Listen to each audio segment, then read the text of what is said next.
Alors que la délégation territoriale varoise de l'Observatoire immobilier de Provence a fêté le 28 avril 2022 son 10e anniversaire, les présidents des principales fédérations professionnelles se sont réunis pour présenter la conjoncture immobilière de l'année 2021 et ses perspectives à l'occasion d'une conférence de presse le mercredi 27 avril 2022 dans les locaux de VAR Habitat.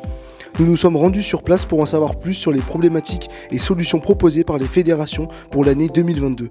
Cette réunion pour nous elle est très importante parce que c'est l'occasion pour tous les représentants de l'acte de construire ou de gérer des logements de faire le point sur la conjoncture. Alors en ce moment la conjoncture elle est très animée. On a fait une production de logements sociaux de l'ordre de 2200 logements en 2021. On a un objectif fixé par l'État de l'ordre de 2400 logements. On devrait y arriver. Il y a une demande qui est énorme par contre, puisqu'on est sur le Var avec plus de 33 000 demandes de logements. Donc vous le voyez, on a quasiment 10 ans de stock à produire 2200 logements par an pour pouvoir satisfaire la demande.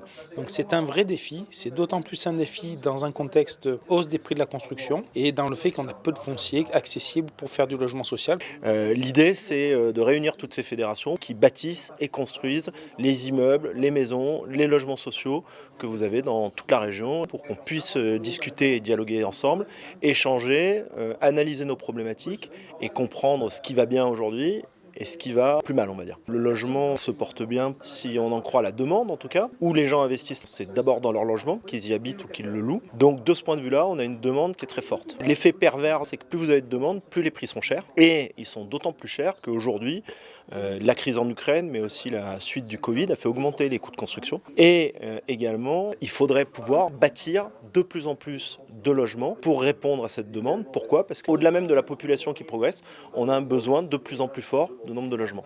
Et à quoi on se heurte aujourd'hui ? On se heurte à des difficultés qui sont les suivantes. Les gens ont peur de voir des travaux, des immeubles pousser autour d'eux.